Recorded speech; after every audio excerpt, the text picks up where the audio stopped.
Welcome back, everybody. Take a break with Stephen Shamus. Good to see you, my friend. How's it going? It's great. I'm in a hotel room in sunny Arizona, so everything's going good. I escaped the New York weather. Thanks. We'll brush it to the side for you a little bit. A little Justin Turner action. Of course, he's my hero. And the baseball season is back on. They did it. They did it. The monies are going to the right people. By the way, in LA, you might get mistaken for him. I'm just gonna start wearing jerseys and sign autographs. That's right. By the way, just wear a Dodgers jersey around. A Dodgers jersey, and I'll bring a Sharpie and just $10. Anybody wants an autograph, right. I'll just $10. The only thing is, no offense, but he did shed a few pounds. He has a svelte, taller man than me. You may the tall. I don't think people could see on TV. Yeah, maybe. Yeah. You may have to trim down a little bit. I'll do it for the $10 an autograph. All right, what do we got? We're gonna talk some fun stuff. We're gonna do a little JLA Avengers, which is very much in the news these days. We're gonna do some classics: Blade Runner, Marvel Zombies, The Riddler.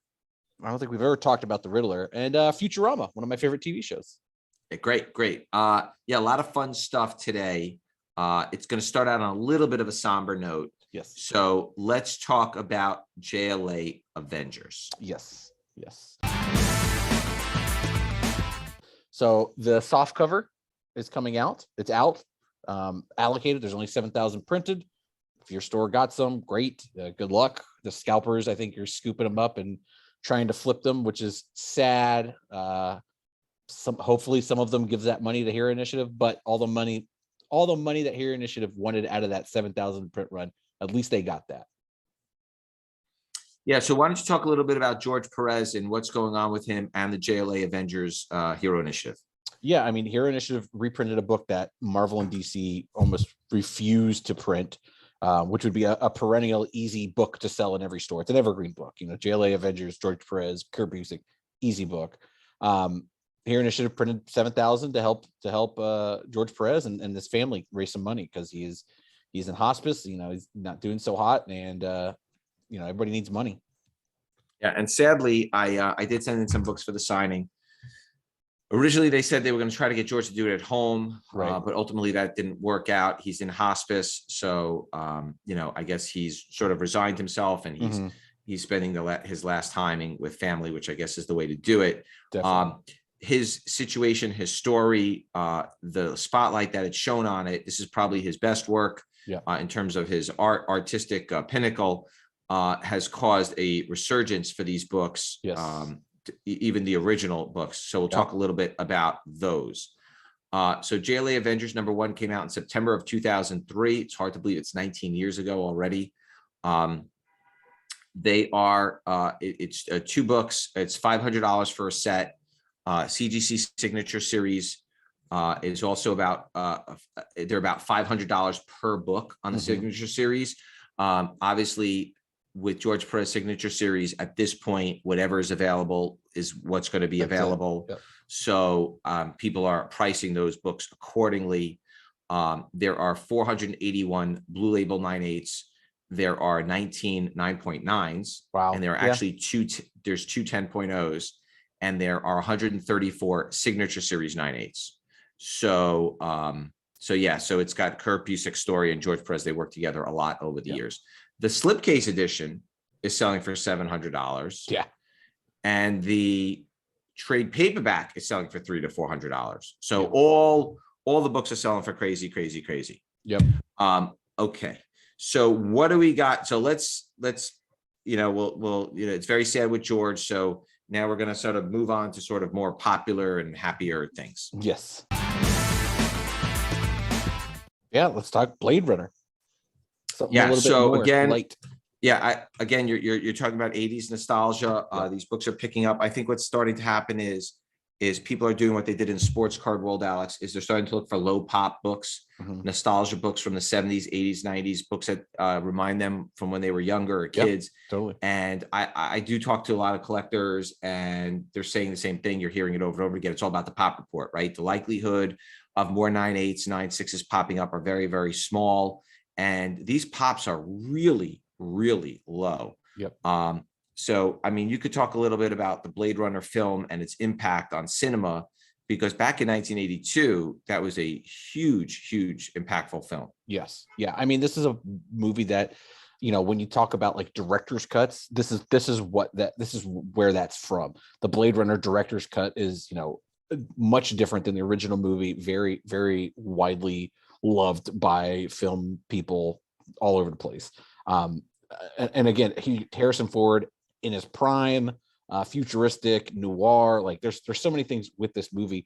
And you're right. I think it's, it's one of those things where, the Marvel super specials, Blade Runners, I don't care about movie adaptations. I'm not a big movie adaptation guy, but as a Blade Runner fan, I think it'd be cool to have a 9.8 sitting on the wall or in my collection. I did that with like some of the Marvel Age books, like, the announcement covers with like the Muppets and Spider-Man. I have a couple of those CGC because they're just cool, but they're not available. I mean, these books that are, $5 perennial, $5 bin books that nobody really, they're not rare, but 9.8s, you're not going to find those. Yeah. So, I mean, these are super duper rare. Marvel Super Special number 22, September of 1982, 10 9.8s, 22 9.6s. Wow. Yeah, it's a $60 raw book, $300 in 9.6. The 10 9.8s, I don't know what they would sell for. Definitely a huge premium. It's a movie adaptation. Archie Goodwin story, Al Williamson and Carlos Garzón art, and with a Jim Steranko cover. And then Blade Runner #1 came out 1 month later, October of 82. There's 144 9.8s. That's a $300 to $350 book, with the newsstand selling for about $500. Wow. There's also a very rare Canadian variant, which are very, very difficult to find. Yes, not easy. Yeah. Okay. What do we got next, Alex? Marvel Zombies. I think people have been hoarding these books for a couple of years, and finally they've taken off. Yeah, it's interesting because when these books came out, they did sell a lot of copies. Yes. People were collecting them. Yes. This is when you were starting to see shows like The Walking Dead come onto the air. Yep. The zombies, and then that craze really, really shot to the moon with The Walking Dead. And Saddam was at the leading edge of that when those first started hitting. Yep. I'm not really sure why you've seen this resurgence in pricing. A lot of these do not have small print runs. A lot of them have decent pop reports. Any ideas why you're seeing Marvel Zombies in this fashion? I think you see it with the What If series, really kind of, each of those episodes being a, what if, and then there was the zombies, and then it brought together, and then the end of the cartoon, they're still fighting them. And, the Marvel Zombies comic books were really fun for, like, what would happen if, Silver Surfer was a zombie and the X-Men were zombies. I think, they're going to be doing more cartoons of this stuff, and I think people just want to be at the forefront of it. Right. Okay. Ultimate Fantastic Four, number 22, October of 2005. It's hard to believe 17 years already. Yeah. Origin and first appearance of the Marvel Zombies. It's Mark Millar's story, by the way. Yeah. With Greg Land and Matt Ryan cover art. There are 127 9.8s, 107 9.6s. Those are $800 to $900 in 9.8 today, Alex. Yeah. 200 to 250 in 9.6. This one's interesting. Marvel Zombies #1, February of 2006. Robert Kirkman's story. Yep. With Sean Phillips art. Yeah, Sean Phillips art. Amazing Fantasy 15 homage cover by Arthur Saddam. February of 2006. There are 212 blue label and 77 gold label 9.8, because Arthur was doing a lot of shows. Yep. Those are about $300 to $350. Yeah. What they did, which was interesting on the second, third, and fourth prints, is they did all the homage covers. Yeah. So those are very, very popular too. The second print is a Saddam Spider-Man #1 homage variant, 234 blue label, 123 gold label 9.8s. Those are about $300 to $350. The third print is a Saddam Spider-Man #50 homage cover. That came out in May of 2006, 3 months later. 111 blue label, 37 gold label 9.8. That's about $150 to $200. And then the fourth print is very, very hard to find. Yes. It's a Saddam Incredible Hulk #1 homage variant, 66 blue label, 18 gold label 9.8s. It's a $30 to $40 raw book. You can't find that book graded right now. It's very, very difficult. It's rough. It's rough. So as you're seeing so the fourth print is the one. And look, I do think you could probably go to shows and pick these out of boxes, by the way. Yeah, they're still around. Yeah, 100%. 100%. It's Alex's pick of the week. What do you got for us, Alex? In sunny Arizona. What's your sunny Arizona pick of the week? I was looking today on eBay, as I normally do, and I was in a shop recently on my way to Arizona, and I was looking at Hot Toys. So they had a couple Hot Toys up on the wall, and I don't think there's a toy that has come out like Hot Toys has the last 15 years that are constantly high end and either are the same price years later, or at least, double what it costs to buy them. Hot Toys constantly, they never go under. Statues, there's a million Wolverine statues. They're not really hard to find. You can find them wherever. Even Bowens, some of the Bowens, like there's a lot of different versions of the Wolverine Bowen statue and the Bowen bust. So they don't necessarily collect value, but Hot Toys constantly collect value. When a Star Wars Darth Vader comes out with a new head, the old Star Wars Hot Toys don't go under. They stay the same, or they're still worth a lot of money. And I just think it's as a collectible, I don't see the Hot Toys kind of going away as things are going to get cheaper. If you don't buy it when it comes out and it sells out, you're going on eBay and you're spending another $150 on them. I will tell you, the likenesses are unbelievable. They do the scans. Are they doing facial scans? Yep, they do facial scans. Yeah. Gentle Giant was the first one to do that, right? Yeah, some of the good stuff. And another thing with Hot Toys is, like, let's say you have one and you break it. People sell Hot Toy pieces for $5 to $20 a piece. You get a hand, clothing, like nothing about the Hot Toy action figure is not sellable in a collectibles market. Right. Yeah, no, I mean, they're really beautiful. They really are. Very nice. All right, what do we got next, Alex? Very topical. Let's talk a little Riddler. Yeah, every time I think of the Riddler, I think of the Method Man song from the Jim Carrey. Wow, yeah. That song just pops in my head. That's a good one. That's a good one, right? That's a good one. Yeah, that's a throwback. That's a movie. That is that's a throwback. Yes, that's a throwback. So obviously Paul Dano took his turn as a Riddler. Very different iteration than we've seen of the Riddler in the comics at anywhere else. Obviously, the character is seeing a resurgence. I do think the only issue is that the character in the comics visually doesn't look like that character. I think we've seen that before. If they do a gender swap or something like that, sometimes it's like, hey, why don't you make a comic that has the Riddler like he looks in the film, so that you want to pick up something that looks familiar to you, especially if you want to get people to buy the comics. Yeah. But be that as it may, there's definitely been a resurgence with the Riddler. The books are from the Silver and Golden Age. Yes. So they were very, very expensive to begin with. Is there anything you'd like to add about the Paul Dano Riddler? No, I mean, it's, when you see a movie like the new Batman movie and you enjoy it and you enjoy the villains, I think it's just constantly, you're like, oh, I love that villain now.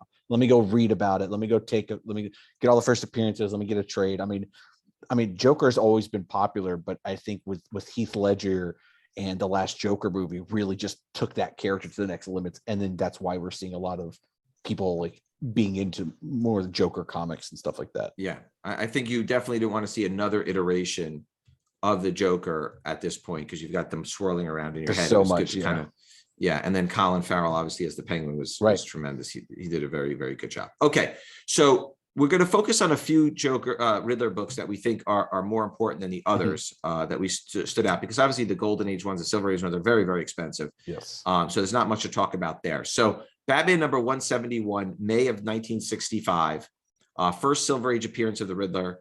The Batman TV pilot based on the story, Gardner Fox story, Shelley Moldoff and Joe Jella art. Wow, those are names. Big names from the past. Carmen Infantino, Murphy Anderson cover. Also blast from the past. Okay, 4 9.6s, 7 9.4s, 14 9.2s, and 26 9.0s.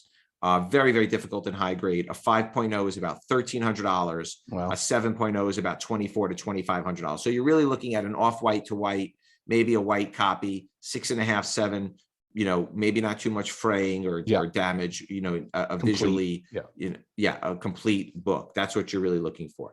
Then Batman number 179, March of 66, 5 9.6s, 4 9.4s, 12 9.2s, and 14 9.0s. Also very low pop. Second Silver Age appearance of the Riddler. Gardner Fox story, Moldoff, Gil Kane and Murphy Anderson cover. That's a great Riddler book. Yes. Then the last one to take a look at is Joker number 1 from May of 75. There's 115 9/8. There are 300 9.6s. That's about a $2,200 book. There is a Two-Face appearance. It's a very cool cover, that Joker number 1.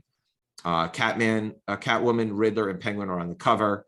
That's why it's probably so much as well. Denny O'Neil's story. Denny O'Neil's still around. Dick Giordano art and cover. So I think that kind of covers a few of the more some good ones. Some books from the Riddler. So all right, what are we closing with tonight, Alex?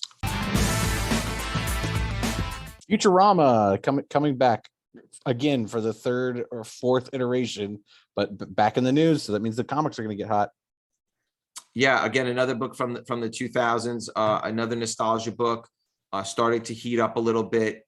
Mac Groening story. Obviously, Simpsons is forever. Futurama also has a very large following. Bill Morrison cover. Bill did a lot of covers for the Simpsons as well. Yeah. So talk a little bit about Futurama, Alex. Yeah, Futurama was the second baby of Matt Groening's Simpson empire. And when it came out, it was very, very well loved. It was a little bit more highbrow than the Simpsons. Simpsons isn't lowbrow, but it's very general. I think Futurama had a lot more sci-fi to it, and I think it turned a couple people off. But this was definitely a show that was very odd in the sense of, it ran for a long time on Fox. It got canceled. Cartoon Network picked it up. Comedy Central picked it up again. They did some new episodes, then got canceled, and now they're doing another one. They're bringing that up, and with that, you're getting a lot of people looking into, is it going to be a reboot? Is there going to be more? And of course, the Bongo comics are not easy to find. The print runs weren't high for these Futurama books. It wasn't a Simpsons comic, but they tried to push it. But there's not a lot out in the world. Yeah, I mean, I think you can still find these though in boxes. By the way, maybe. I feel like you can. Yeah. I feel like you can. Okay, Futurama number 1, Bongo Comics 2000. 142 blue label, 25 gold label, 9.8. It's probably when Matt was signing at San Diego, I would think. Yeah. Because it was 22 years ago. Yep. Or Bill Morrison probably signing at San Diego. Those are about $400 to $500 as well. There's a San Diego Comic-Con convention edition, which is orange with a red logo. 39 blue label, 15 gold label, 9.8, and that's about a $500 book also. So again, those are heavy prices. I mean, I know it wasn't a short printed book. I mean, it may not have been a heavy printed book, but it wasn't short printed. They printed a lot of copies of those books back in the day. Yeah. And I think those books were kicking around in the $1, $2 boxes for a long time, Alex. Sure. Yeah. So, all right. Well, thank you for joining us again. We loved having you. If you have any questions or comments, please leave them in the field below. And we will see everybody next week. Same bad time. Same bad channel.